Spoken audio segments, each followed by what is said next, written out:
তোমার উপর অবধারিত করে নাও দীর্ঘ নীরবতা, দীর্ঘ সময় চুপ করে থাকার বিষয়টা তোমার উপর অবধারিত করে নাও।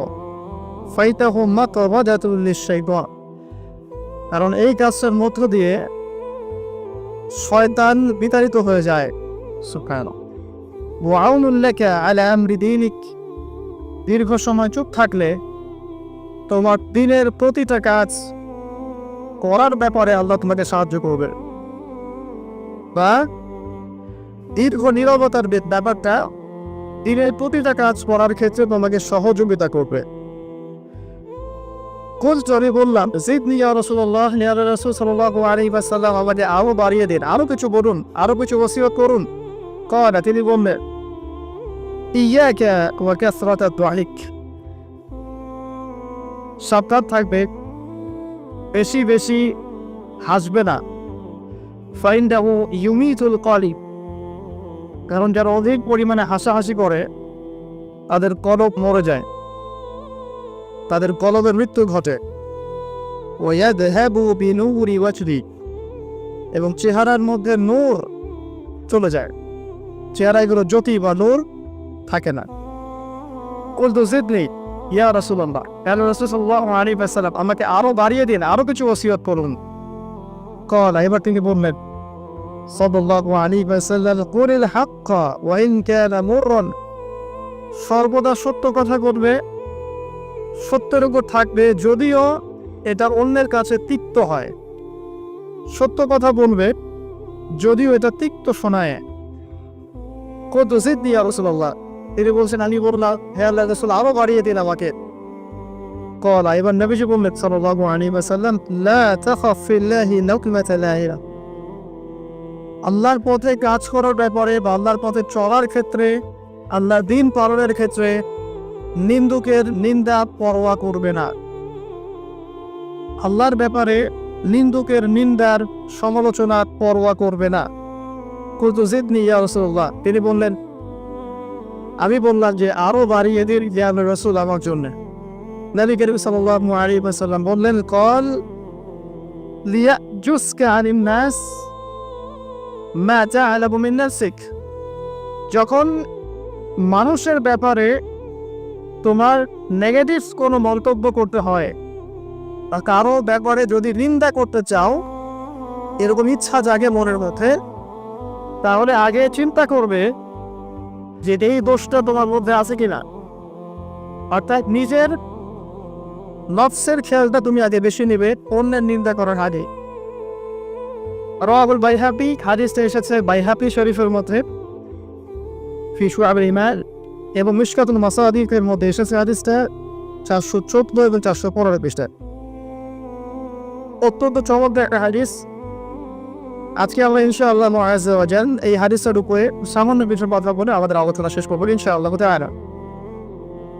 আবু যার রাদিয়াল্লাহু আনহু একজন বিশিষ্ট সাহাবী, আপনারা জানেন,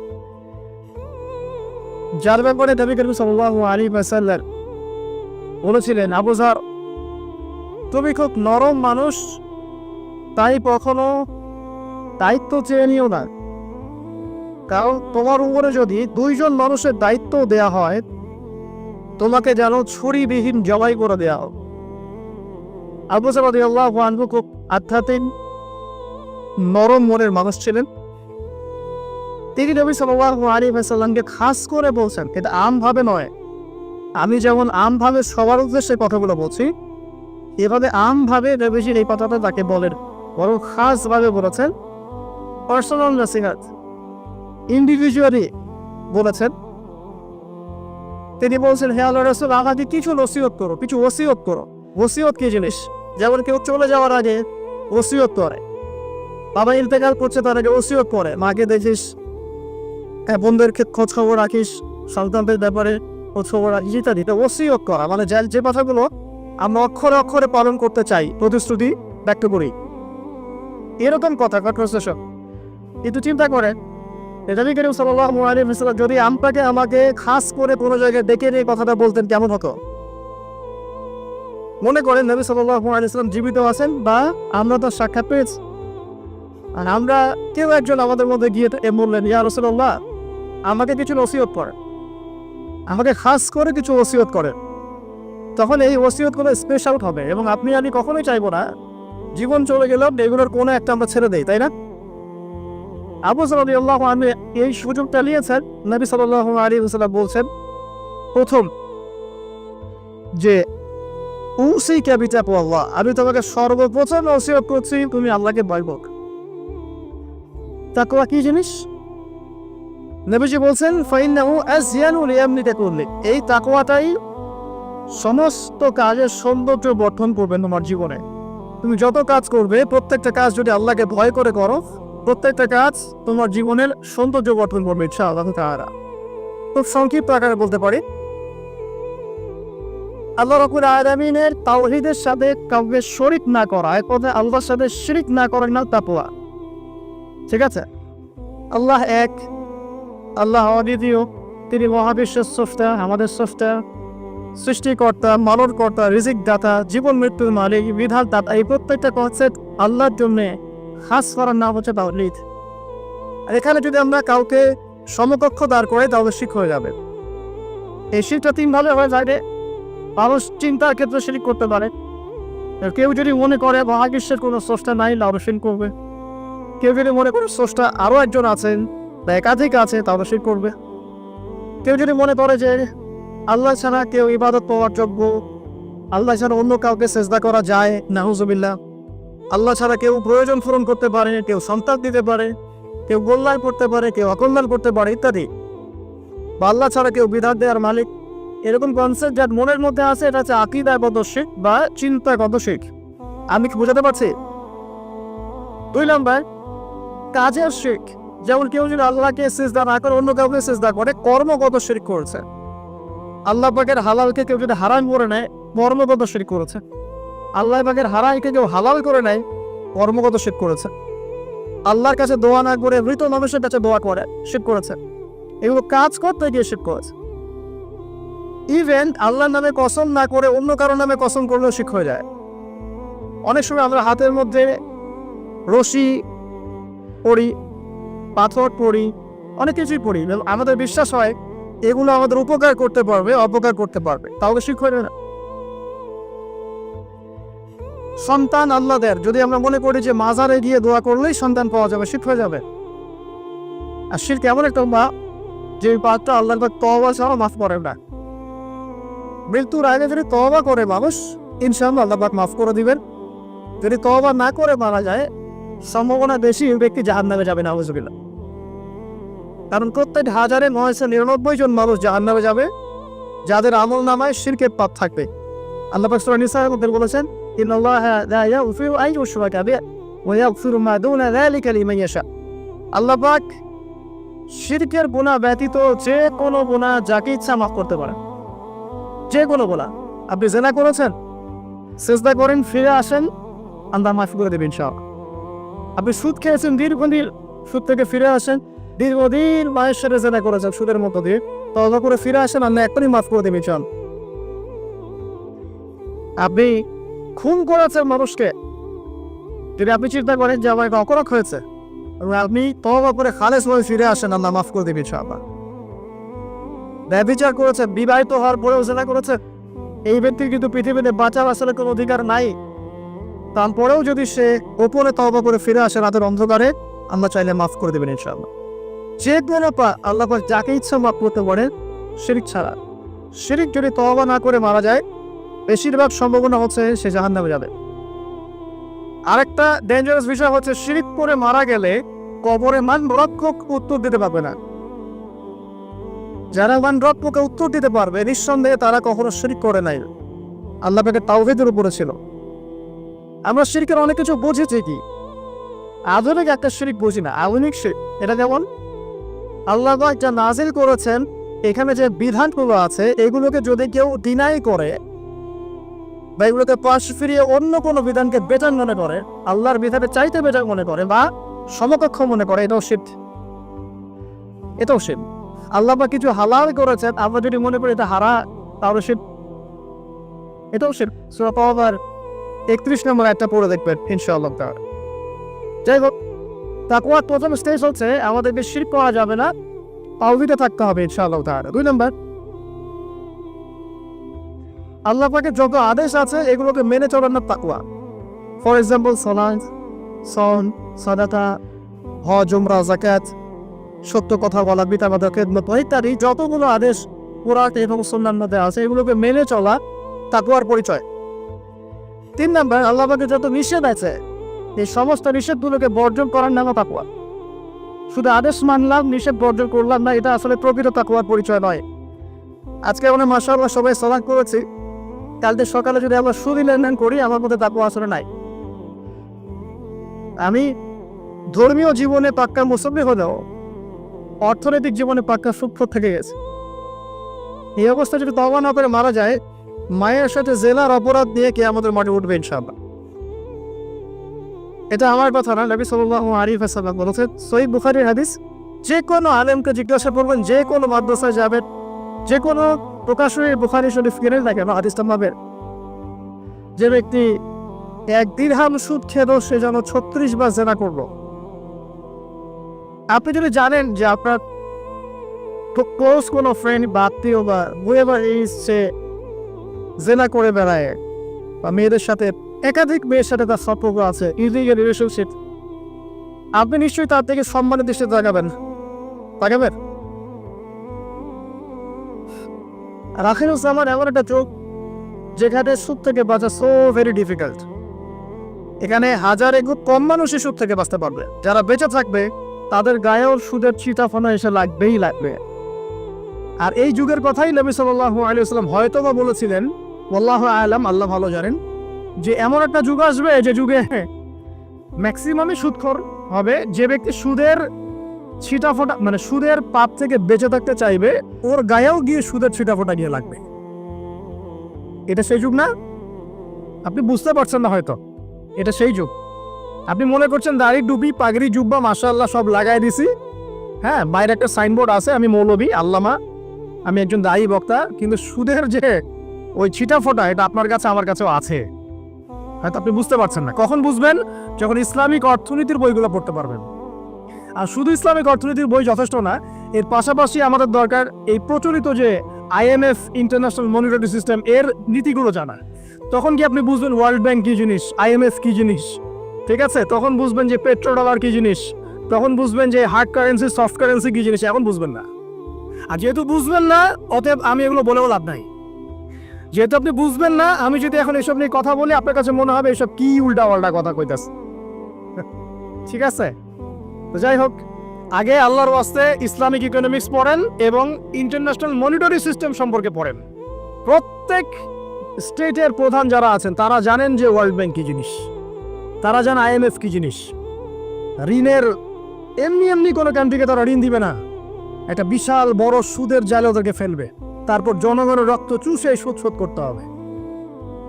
আর যারা পারবে না ওরা যে শ্রীলঙ্কার মতো দেউলিয়া হয়ে যাবে। ও কেন দেউলিয়া হয়ে গেছে? বিকজ ও ঋণ শোধ করতে পারছে না, বাস দেউলিয়া। তো যাই হোক, পড়াশোনা করেন। আমি একজন স্কলারের নাম বলে দিই, এক লেকচারে তো সব বলে দেওয়া সম্ভব না। সম্ভব? আমি রাস্তা দেখাচ্ছি আপনাদেরকে। আপনারা আল্লামা তকি উসমানীর বইগুলো পড়েন, নাম শুনেছেন? আচ্ছা, নাকি এখন বলবেন যে উনি তো হানাফি মাযহাবের, আমি তো আহলে হাদিস পড়বো না, এটা বলবেন নাকি? আল্লামা তকি উসমানী এই বিশ্বের সবচেয়ে বড় আলেমদের একজন। আল্লামা তকি উসমানী এই বিশ্বের সবচেয়ে রিনাউন্ড আলেমদের একজন। তার ইসলামিক অর্থনীতির যে পুরো সিরিজ আছে, আল্লাহর ওয়াস্তে বাসায় কিনে একবার পড়ে দেখেন অর্থনীতি কি জিনিস, আপনি কিসের উপর দাঁড়িয়ে আছে। পড়া যাবে না ইনশাল্লাহ? আপনি তাকে ভালো যদি নাও বসেন তাও পড়ে দেখেন। মনে করেন আপনি একটা কমিউনিটির মধ্যে আছেন বা একটা সংগঠনে আছেন বা একটা ঘরানার মধ্যে আছেন, তাহলে কি অন্য ঘরানার বইপত্র পড়া যাবে না? হারাম হয়ে গেছে নাকি? এই যে সংকীর্ণ মানসিকতা থাকলে ভাই হেদায়েত পাওয়া যাবে না। আর আপনি যে মনে করছেন আমি একদম হকের উপর আছি, আপনি সঠিক পথে আছেন ঠিকই, তবে এটা সঠিক ভুল পথ। কথা বুঝতে পারছেন না? আপনি মনে করছেন যে আমি একদম চূড়ান্ত সঠিক বিষয়ের উপর আছি। হ্যাঁ, আপনি সঠিক বিষয়ের উপর আছেন ঠিকই, বাট আপনি সহি একটা ভুল পথে আছেন। এটা বুঝবেন পরে, যখন জ্ঞানের পরিধি বাড়তে থাকবে তখন বুঝবেন যে সহি পথ কোনটা, সহি ভুল পথ কোনটা। মুসলিমদের মধ্যে ফাটল সৃষ্টি করে জান্নাতে যাওয়া যায় না। যায়? পুরো মুসলিমরা একটা উম্মাহ, এবং যারাই মুসলিম উম্মার মধ্যে ফাটল সৃষ্টি করতে চায় এরা উম্মার বন্ধু নয়, শত্রু। মুসলিম উম্মার মধ্যে কোনো ফাটল সৃষ্টি করবেন না। সবার মাঝখানে হৃদ্যতা, ভালোবাসার বন্ধন থাকবে। যদি বিভিন্ন ধর্মের মানুষ একসাথে বসবাস করতে পারে একটা দেশে, তাহলে বিভিন্ন তরিকা এবং মাযহাবের মানুষও একসাথে থাকতে পারবে একটা দেশে ইনশাআল্লাহ। আমরা আমাদের মাঝে ইখতিলাফি বিষয় থাকতে পারে, কিন্তু দিন শেষে আমরা সবাই মুসলিম ইনশাআল্লাহ। দিন শেষে ইসলামের জন্য দাঁড়াতে হলে দল, মত, মাযহাব, তরিকা নির্বিশেষে সবাই একসাথে দাঁড়াবে ইনশাআল্লাহ। আল্লাহ পাক আমাদের হৃদয়টাকে প্রশস্ত করুন, আমিন। জাহেলিয়াতে 2 নম্বর সমস্যা ছিল রিবা। এই রিবা সম্পর্কে আগে বলি যে এখন আল্লাহ পাক কি বলেছেন। আল্লাহ পাক বলছেন যে ইয়ামহাকুল্লাহু রিবা ওয়া ইউরবিস সাদাকাত। আপনি যদি দান সদকা করেন, যাকাত দেন, যাকাত ভিত্তিক অর্থনীতি চালু করেন, আল্লাহ পাক আপনার সম্পদকে বাড়িয়ে দিবেন ইনশাআল্লাহ। আর আপনি যদি রিবার মধ্যে যান, আল্লাহর বক্তব্য হচ্ছে, এটা আমার কথা না, আল্লাহ পাক বলছেন আপনার সম্পদ সংকুচিত হয়ে আসবে। এখন আপনার ডিসিশন, আপনি কি করতে চান করতে পারেন, আমাদের কিচ্ছু বলার নাই। লাকুম দীনুকুম ওয়ালিয়া দিন, আপনার বুঝ আপনার, আপনার দিন আপনার, আমার দিন আমার। আল্লাহ বলছেন ফাযাক্কির ইন্নামা আনতা মুযাক্কির, উপদেশ দাও তুমি, তুমি উপদেশ দাতা। লাস্তা আলাইহিম বিমুসাইতির, কারো প্রতি তুমি দারোগা নও। আল্লাহ বলছেন আপনি সুদে থাকলে সম্পদ সংকুচিত হবে, যদি ছেড়ে দেন, যাকাত দেন, ব্যবসা ভিত্তিক ইকোনমি চালান, আপনার সম্পদ বাড়বে ইনশাআল্লাহ। কি করবেন, ডিসিশন কার? আপনার। আল্লাহ পাক বলছেন ইয়া আইয়ুহাল্লাযীনা আমানু, হে মুমিনগণ, ইত্তাকুল্লাহ। শোনেন ভাই, আল্লাহ বলছেন ইত্তাকুল্লাহ, তোমরা আল্লাহকে ভয় করো। ওয়া যারু মা বাকিয়া মিনার রিবা, সুদের অবশিষ্ট সব অংশ ছেড়ে দাও, সুদের অবশিষ্ট সব টাকা ছেড়ে দাও। ওয়া ইল্লা ইন কুনতুম মুমিনিন, যদি প্রকৃতপক্ষেই তোমরা মুমিন হয়ে থাকো তাহলে ছেড়ে দাও। ওয়া ইল্লাম তাফআলু, যদি তোমরা না করো। কে বলছেন? আল্লাহ। যদি তোমরা এটা না করো তাহলে আল্লাহ কি বলছেন? ফাআযানু বিহারবিন মিনাল্লাহি ওয়া রাসূলিহি, আল্লাহ এবং তার রাসূলের সাথে যুদ্ধের ঘোষণা শুনে রাখো। এটা কার কথা? এখন আপনি যদি চান আল্লাহর পক্ষে যুদ্ধ করতে পারেন, আপনি চাইলে আল্লাহ এবং তার রাসূলের বিপক্ষেও যুদ্ধ করতে পারেন। আপনাকে কি বাধা দিবে? দিবে না। ডিসিশন কার? ডিসিশন আপনার। নবী সাল্লাল্লাহু আলাইহি ওয়াসাল্লাম আরো বলেছেন যে, আপনারা জানেন হাদিসটা, নতুন কোন হাদিস বলছি না, আপনারা জানেন, প্রত্যেক আলেম জানে, প্রত্যেক মাযহাবের ইমাম জানে। কি সেটা? যে সুদের পাপের 70 বা 73টা শাখা আছে। কয়টা? 73 বা 70টা শাখা আছে। তার সবচেয়ে নিম্ন শাখা হচ্ছে নিজের মাকে বিয়ে করা।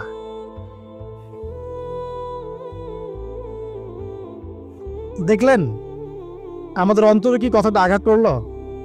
আপনি কি আপনার মায়ের সাথে, নাউজুবিল্লাহ, আপনি কি আপনার মাকে বিয়ে করতে পারবেন? এটা কি কোনো ব্যক্তির পক্ষে সম্ভব? কিন্তু নবী সাল্লাল্লাহু আলাইহি ওয়াসাল্লাম বলছেন 73 শাখার সবচেয়ে নিম্ন শাখা হচ্ছে সে ব্যক্তি যেন তার মাকে বিয়ে করলো। আর সর্বোচ্চ শাখা কি? ওই যে আল্লাহ এবং তার রাসূলের সাথে কি করা? যুদ্ধ করা। আরেকটা হাদিস আছে, নবী সাল্লাল্লাহু আলাইহি ওয়াসাল্লাম বলেছেন যে 4 শ্রেণীর মানুষ আছে, এদেরকে আমি সমানভাবে অভিশাপ দিলাম। কয় শ্রেণী? 4 শ্রেণী। জাস্ট শুনে রাখেন হাদিসগুলা। আমি জানি এই বিশ্বে আপনি এই হাদিসগুলোর উপর ইমপ্লিমেন্টেশনে যেতে পারবেন না, এটা আমি বুঝি, কিন্তু আকীদা ঠিক থাকতে কি কোনো সমস্যা আছে? একটা মানুষ পাপ করে, জেনে করে যে হ্যাঁ আমি জানি এই কাজটা খারাপ, ঠিক আছে? আর একটা মানুষ মনে করে না এটা করলেও হয়, না করলেও হয়, কোনো সমস্যা নাই। আরেকটা মানুষ মনে করে যে না আমি একটা ডাহা পাপ করছি, এটা থেকে বেঁচে থাকা আমার উচিত ছিল কিন্তু আমি পারছি না। আরেকজন পাপ করছে যে আমি মানি না এসব বিধান টিধান, যা ভালো মনে হবে দুনিয়ার জন্য করব। এরা কি সবাই সমান? একজন মানুষ যে জানে যে এটা খারাপ কাজ কিন্তু বাধ্য হয়ে সে করতে হচ্ছে, সে ব্যক্তি তো ওর চেয়ে কিছুটা হলেও উত্তম নাকি? যে ব্যক্তি দেধারসে পাপ করছে, আচ্ছা, হারামকে হালাল করে ফেলে, এটাকে কিন্তু শিরক বলা হয়। এই বিশ্বে কি এই সমস্যা নাই? বুঝেন না এই সমস্যা আছে কি নাই? আছে। সামনে আগান। এই বিশ্বের শিক্ষা ক্ষেত্রগুলো দেখবেন, এই শিক্ষা ক্ষেত্রগুলোর মধ্যে নাস্তিকতার শিক্ষা বাড়ছে না কমছে? বাড়ছে। এই বিশ্বের অর্থনীতি দেখবেন, অর্থনীতির মধ্যে শিরক বাড়ছে না কমছে? এখানে আপনাকে সুদ নিতে হচ্ছে, এখানে আপনাকে আল্লাহর নাজিলকৃত ইকোনমি বাদ দিয়ে পশ্চিমাদের নাজিলকৃত ইকোনমি বহন করতে হচ্ছে। এটাও এক প্রকার কুফরি। আরো সমস্যা আছে। এই বিশ্বের ওয়ার্ল্ড অ্যাফেয়ার্সের দিকে তাকাবেন, দেখবেন বিশ্বের কয়টা জায়গা আপনি আমাকে দেখাতে পারবেন যেখানে মুসলিমদের মধ্যেও আল্লাহ রাব্বুল আলামিনের নাজিলকৃত বিধান দিয়ে বিচার ফয়সালা হচ্ছে? কয়টা দেখাতে পারবেন? তো যেখানে আছে খুব স্বল্প পরিসরে। পুরো বিশ্বের অবস্থা আজকে এমন। পর্নোগ্রাফি হালাল না হারাম? পশ্চিমা সংস্কৃতির মধ্য দিয়ে এটা সারা বিশ্বে ছড়িয়ে দেওয়া হয়েছে। মানুষ এখন এটাকে available part of our life এটা মনে করছে আর কি, common part of our life. পর্দা হালাল না হারাম বলেন? পর্দা না করাটা হারাম না হালাল?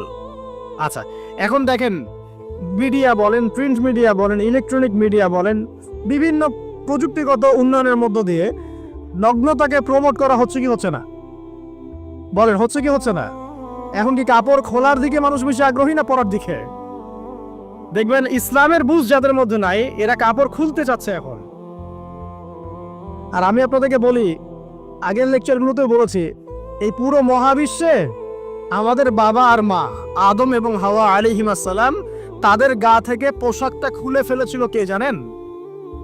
কে?